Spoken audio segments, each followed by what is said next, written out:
Welcome to Business Buzz, the people you want to meet. My name is Susan Spencer, and today's episode asks a very serious question.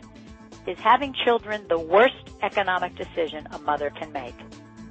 10 years ago, Ann Crittenden wrote a thought-provoking book titled The Price of Motherhood. The book became a national bestseller and recently has been reprinted. Ann's premise throughout the book is that mothering is devalued in the United States and that women bear the brunt of the costs of child rearing. Do you think this is true? Are mothers paying too big an economic price by leaving the workforce to stay at home and care for their children? Does this have to be an either-or? Can women have both a career and raise their children? These are critical issues, very critical issues, for all women, so listen up. My guest today is Susan Gunelius, an extremely talented young woman that I believe has been able to balance her career and motherhood. She has already written 8 books about marketing and branding, is president and CEO of Key Splash Creative, a marketing communications company. And if that weren't enough, Susan is the mother of young triplets to boot. Susan is definitely one of the people you want to meet. Career mothers that are raising children and working full-time undergo an astounding balancing act, one that only a mother could pull off. This juggling of priorities and responsibilities is not without consequences, but one that Susan and other career mothers of her generation, the younger generation, are handling much better than those of us who are baby boomers. Susan, welcome to the show. I'm entrusting you to provide a view of career mothers that reflects your experience and observations and how the younger generation is handling both a career and raising children at the same time. What is your secret to dealing with managing both so well? And can you give our listeners a few suggestions about how they can follow your lead? Sure, I'd be happy to do that. Thanks so much for having me today. I think I don't really have a secret to being able to do everything at one time. I think I might be a little bit crazy.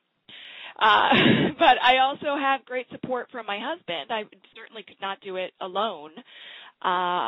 We have a marriage that's very much a partnership, and no one person's career is more important than the others. We both have goals that we want to achieve, and our family is a vital part of that.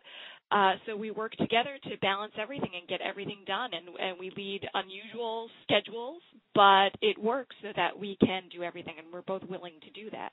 It's funny because I read a recent article on BNet by Margaret Heffernan, who's a pretty prolific writer. I've read a lot of her books, and I've quoted some in my book, quoted her comments in my book. And she wrote an article, and she has one child. She did raise a child and is a career mother and was a career mother when her son was young. Her advice is, number one, you work like a dog. That's probably true. That secondly, you have a fantastic husband. So there's this theme again, a fantastic husband, of a husband that's supportive, and she said the same thing you've just told me, that they've always pooled their income, whether she was working part-time or wasn't getting paid as much because she was at home or doing stuff with her son, but they always did that, and it was always very fair and very equal, and he pitched in a lot and still does. And she said, of course you feel guilty like as much as anybody can feel guilty, but it doesn't matter what option you pick. If you stay at home, you feel guilty. If you try to have a career and have children, you feel guilty. Her suggestion is, if you feel guilt, buy a dog instead. And I think that's a very funny comment, but probably very true. If the guilt is something that you believe you can't handle, then I don't believe that you either have to learn how to deal with it, which all mothers do. I've learned how to do it, and Susan's learning how to do it. I'm sure all mothers do. And if that doesn't seem like something you can reconcile, then maybe you want to look at other alternatives. And many women are doing that. I'm not recommending it. I'm just suggesting that there is an option for you. None of this ever has to be either or. And I think it's very funny that you say that, because I completely agree with you. Mothers just innately feel guilty that we're never doing enough. So one of the things my husband always said to me, and it's true, is that a happy mommy makes a happy family. So doing the things that make me happy, and it's not always the exact same thing. It's not always picking the kids up from school every day. Sometimes he picks the kids up. We have a good balance. But the point is you're always going to feel guilty, just like you said. So how can you balance that guilt with everything else in your life, because it's going to be there no matter what. And I think that having triplets kind of benefited me in that respect, because you can never hold all three babies at the same time. You can't feed all three of them at the same time. So something always has to give. And so I think that kind of helped me in a certain respect, in that I realized from day one I can never be all things and all places at all times. Well, that's a great example, and I don't recommend having triplets because I know how difficult it is. Even though I've only had one child, I know that having three would have been overwhelming, especially all at the same time as a new mother. But it's a great thing to think about, and maybe other mothers can use that in their context and say, okay, well, it could be worse. I could have three, and then I wouldn't be able to take care of two of them at the same time I was taking care of one of them. And outnumbered from the start. That's it. So it does put it in a whole different perspective. And I think if prospective mothers understand that the feeling of guilt is always there with mothers, and and it never ends. My daughter is older and has her own children, and I still have guilt. And I don't understand that, but she's fully grown and everything's great, but the guilt is still there. So it's something that mothers bear, and we bear it, and as we get a little older, we put it in perspective in probably a better way than we do when we're younger. Yes. Anne, in her book, made some very interesting perceptions and observations about how to level this playing field, what she's worried about, and what she talks about that is valid, I believe, and Susan, weigh in on this, that if you take 10 years out of your work life and you stay at home with children, and you raise them until they're such an age where you feel you can go back to work, and maybe it's 15 years, maybe it's not 10. There's no doubt that when you go back into the work field, if you've taken that big a hiatus, that you're never going to replace the salary you had when you left it and be able to grow it as fast as you would have if you stayed in the workforce. And therefore, her dilemma is, what happens to these women? How do these women take care of themselves? And so one of her suggestions, of many suggestions, is that husbands need to put their income in one pot called a family income. And it seems as if you and your husband are kind of doing that in terms of sharing everything, and I'm assuming the economics get shared as well, but I may be wrong on that. And in Margaret Heffernan's case, that's exactly what happens. It is a shared income pot. And in my personal case, in my later life, when I got remarried, we share our income, just because it seems to be the most positive way to deal with the family monies. What do you think about that, Susan? Well, to me, it was never even an option. My husband jokes and says I'm the CFO because I control all of the money. I just do the bills, and it's just something that I am a micromanager about. So it was just never even a question that our money wouldn't all go in the same place. There's no his or mine, or it's just ours, and we make decisions together. And so to me, it's completely foreign to even consider keeping your money separate, because it just never crossed my mind. Well, I know, but that's not the norm. It clearly is not the norm. And I'm sure that our listeners are saying, well, how'd that happen? My husband doesn't, he believes that what he earns is his. And if I'm here taking care of the children and doing a good job and have given up my career, and I'm not in the workforce anymore, that the money he earns is his money, and he may give me an allowance, but he's going to dole that out to me. And I see that very, very, very often.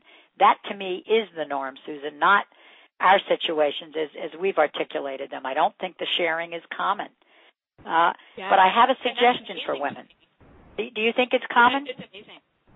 I don't really know anyone any of my friends at least, who operate that way. And if I would never marry someone like that, because if someone tells me that I'm going to give you an allowance, I'm going to tell you to get lost. You're insane. But I guess it's really what you choose. It's what you choose from your marriage and what you're comfortable with. When, these are things that my husband and I talked about long before we got married, to make sure that we're compatible, because just for me, that would never work.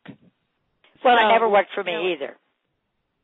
But I have a suggestion. It's difficult for me to even understand that concept, because if someone even ever suggested giving me an allowance because I'm at home caring for the children, which is a full-time job, I'd tell them to get lost. So it's difficult for me to understand that. Well, I'd probably say the same thing in much worse language, but yeah, I would too. I was being nice. Yeah, okay. But as a lawyer, I have a suggestion for how women who may be more timid, who may not have the kind of gumption that you and I do, to handle the same situation.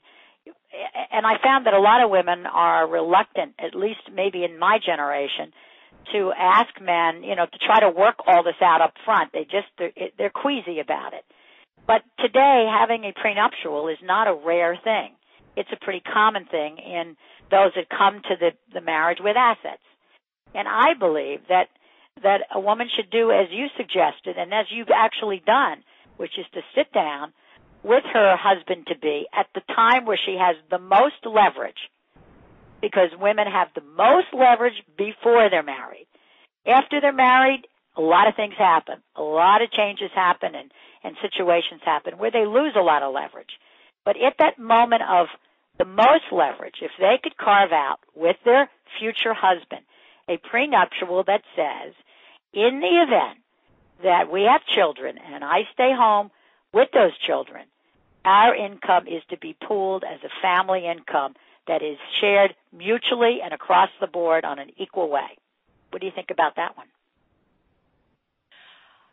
See, again, it's really difficult to me, because I wouldn't get married if I felt the need to have a prenuptial agreement because I didn't trust the other person believed what I believed in the long term. So, again, it's really hard for me to comment on that, because it is just so completely foreign to anything that I would ever, any position I would ever put myself into. So I can't give an accurate comment on that. Okay, well, what I hope will happen is some of our listeners will write into me and say, are you in this situation? And what unfortunately happens, as I've seen, Susan, from lots of women that I talk to, business women, young business women, is they get into a marriage not really discussing any of these things, because some of them are very personal and very difficult to raise and discuss. They don't talk about child rearing. They don't talk about the responsibilities going forward. They don't talk about their economics. And because they don't, they get into a marriage, going in with the best intentions and the best hopes of things working out great, and they're disastrous because they don't really know that other person very well. And that person has not articulated to them what their thoughts are. Or maybe they have in kind of very minor ways where they've seen that maybe they're cheap and maybe they don't share, and maybe there's certain characteristics that you should be able to pick up as a woman just by being with somebody. And if you're not picking them up, you need to pick them up, in my opinion, because you need to know what the person you're going to have a partnership with is all about. And if the partnership isn't good from the beginning, it never gets better, not in business and not in love, that's for sure. So I would suggest that if women have this situation, that they need to think about whether they can bring it up with their future husband in advance. And if they think it's going to be a problem, they have two choices. They can decide not to marry that person, or if they don't have the gumption to do that, they at least need to protect themselves. And that's what a prenuptial does, is it does protect your rights. Now, does it create, it's a contract, so does it create animosity later if the person says, I'm not going to do that? Yes, it does. But the benefit of it is that a woman at least will be financially protected in the event that happens, at least to the extent she gets something. And today what's happening, Susan, in many, many, many millions of cases is women are left high and dry. They stay home and raise children. Now they're single mothers. Now they have to go back into the workforce and continue to take care of their children. And that number is a huge number. I don't have the exact numbers, but it's a huge number. Probably many more than those whose families pool their resources. And they then have all the burden of raising their children because the father has opted out, and the burden of going back to work and doing everything. And it sometimes is overwhelming. And this is a situation that I think women have to try to get a handle on and try to do better. And unfortunately, I don't think the solution always is, let me find a fantastic husband. because they're few and far between in my experience. It took me 3 tries to get a fantastic husband. And I don't think that there's wonderful husbands out there that are as enlightened as your husband and Margaret's husband and my husband are. I think it's difficult. So I think we're going to probe this a little more and come back to this on another session. I'm going to do a little more research and see if I can buttress, what we're talking about with some statistics and see if we can kind of open your eyes to how many women out there are really suffering. The second opportunity that is raised by Anne in her book is something that I think is interesting. I'm not sure how I feel about it, and I want to get your take on it. She says that you need to provide equal pay for part-time working mothers that is prorated to mirror their full-time pay, including prorating the benefits, whether it's having Social Security, whether it's also having health care, health benefits, and so a part-time person in this particular situation would be earning at least as much as a full-time person, and probably, even though you've prorated it, it will be much more expensive to hire a part-time person on this basis. Do you think that would work? No, for a few different reasons. First, companies wouldn't agree to that because it affects the bottom line. Second, I think that it would violate equal opportunity and discrimination laws because people who opt not to have children then would be discriminated against, basically. Well, why can't I work part-time for that amount of pay just because I opted not to have children or I could not have children? So I don't think that would work, no. Well, and it's funny because in Anne's book she has about 6 suggestions, some of which call for federal legislation, and obviously none of that is ever going to happen. And this is one of kind of a wish list of most women. Gee, I wish I could go back and work part-time and get paid what a full-time person gets paid. And I think that's on a one-by-one. If you're really skilled and really talented, I think you can negotiate your own deal. What do you think? I think that is true, but in a different sense. I think that companies these days, certainly not if you're in retail or what have you, this wouldn't work, but it's about getting creative and trying to carve out a career that you can do while you are at home with your children. It's what I did. I left big corporate America jobs, and now I created my own business working from home. And I didn't do it overnight. It took months and months of research and learning and trying to figure out how to build a new career. And I didn't set out to build a new career. It kind of happened accidentally. But the point is that if you think out of the box, there are a lot of ways that you can work from home in your spare time, in the evening, at bizarre hours.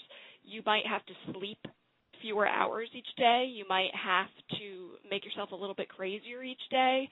But there are opportunities out there to make money and create a new career for yourself. It's just not necessarily going into an office every day. And more businesses are starting to recognize the value in letting people work their own hours from home. So I think that trend will grow. It's cheaper for companies to allow people to telecommute. But you need to think out of the box and look for new ways to create a career for yourself. If you were giving a woman today who is planning on having children and is a career woman and has worked for her whole working life, and would you, knowing what you know now about the Internet, because you're a whiz on it, I mean, you've been on it a long time, and you've really done a lot of exploration into various different fields that has really led your career to be as successful as it is and will continue to be successful. Do you think the Internet is the key for women leaving a corporate job, and if they want to stay home and carve out a new business? Is there enough opportunity on the Internet? Well, if you have an entrepreneurial spirit, you can do anything you want. It's just a matter of realizing that it's not going to fall into your lap. It takes a lot of hard work, a lot of sweat equity. These days, see, it's strange to me because my sister, for example, she and her husband got jobs where they would work opposite schedules so that for the first several years they wouldn't have to send their kids to daycare. That's what they decided. They chose not to send their children to daycare, so they barely saw each other for a few years so that they could keep their kids at home. I opted to carve out a career working from home so that we wouldn't have to send our kids to daycare. Many families send their children to daycare, and it's no problem at all. I have friends whose husbands are the stay-at-home dad, and the mother goes to work. So there are so many different ways for a woman to have a career while their children are young. It's just choosing what's going to work best for your family, and there's no right or wrong way. It's just what's going to work best for your family unit, and everybody needs to be on board. And it sounds like from what you're saying, a lot of women put themselves in marriages where everyone's not on board, and that's really where the problem stems from. That's true. That's exactly true. But it comes from a variety of reasons of how they get there. But some women make the decision that they'll work it out later. It'll change. It never changes. As my mother's always said, the leopard spots never change. And so if it isn't good day one, it's not going to be good day 30. It's going to be worse. And, we can engineer some gimmicks to try to make it to protect women, but they are just gimmicks, and they aren't really the reality. And I'm hoping that your generation, which it appears to me from the young women that I talk to, is that they are much more enlightened about making sure they find the right person for them that meets where there's a balance and a sharing. And in our generation and the generation just behind me, that's really not the case. It's just, let me get married. It really doesn't matter. Yeah, I think expectations have changed, and I think that women just expect different things from life now maybe or aren't willing to accept certain things from life anymore. And I think that it comes down to your choices in life and taking responsibility for those choices, and if they're the wrong choices, changing them and fixing them. But it's all about your choices.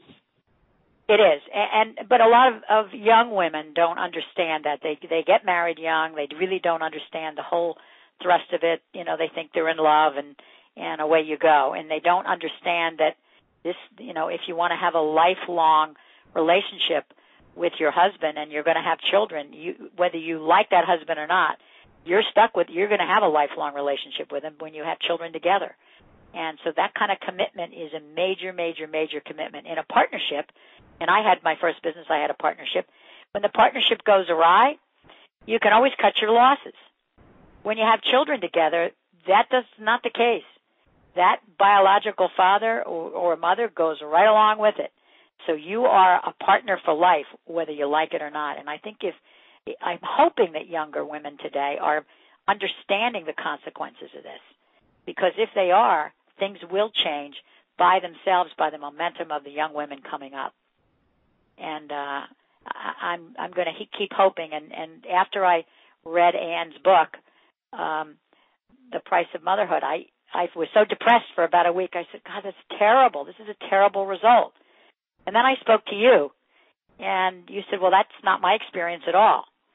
And it raised me up to believe that your generation is wiser, more pragmatic, more thorough, and has, as you said, their expectations have changed. And that's a great thing, because women should expect. I think a big difference. I think a big difference, too, is that women of my generation, I'm 40, and I think that most of us grew up in households where both parents had to work. And I think that it's just the norm now. It's not even a question. If the wife doesn't have to work, that's amazing. But I don't think it is the norm anymore. I think that it's just expected that both parents will work. So I think that's where younger women, have a different perspective on life. It's just, I think the minority believes that I'm going to be able to stay home and take care of my kids and not go to work. I think the majority expect that they will have to go to work if they want to be able to pay the bills. Right. And obviously in my generation, I didn't see that. My mother didn't work. Right. It was very different. So it was a different experience. So you assumed, okay, the mother stays home. And a lot of times, because I was the only career mother out there at the time in my group, I would, go to some of these plays and things, and everybody would be baking cookies and bringing all kinds of stuff. And I brought cups. And my daughter would say, oh, my mommy brings the cups and napkins.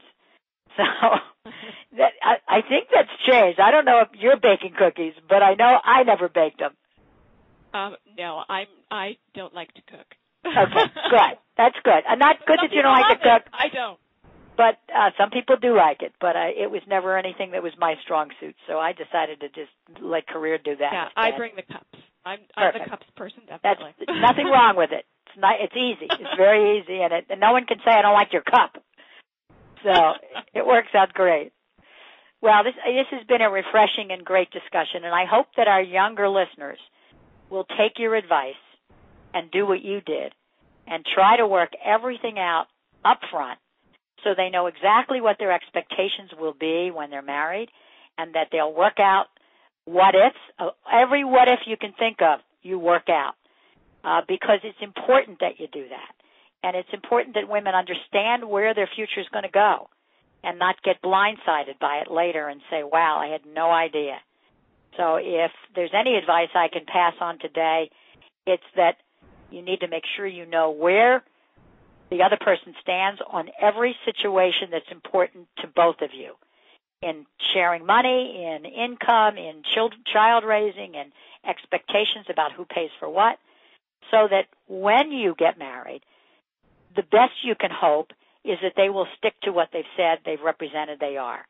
And then you won't be blindsided and find out that you're in an awful relationship where you've got all kinds of economic consequences because you never understood the totality of the risks you were taking. Thanks, Susan, so much for this discussion. It's really been great for me and hopefully great for our listeners that there is a way to combine career and motherhood at the same time. And yes, there is some guilt that goes with it. It comes with the territory. It's part of being a mother, part of being a woman. And it's very important that women look for options and try to find a niche for themselves, because the more women who are out there creating businesses, whether it's a small business, a part-time business, a nighttime business, it will push the envelope of parity for women. And that's what we need to continue to try to do. Links to Susan's websites and books can be found on Women's Radio on the site where you clicked into this audio. Make sure you check out her websites and excellent books on social media and marketing. And follow her from now on, because she is a powerful force for women in business. And from all indications that I've seen, she is just getting started. Well, that's our show for today. The next episode, the topic is, are you looking for a needle in a haystack, trying to obtain a business loan? An important topic, one that many women are looking for business loans, so don't miss it. Keep your eye out for it and catch that show. So until next time, I've been there, done that, and now it's your turn.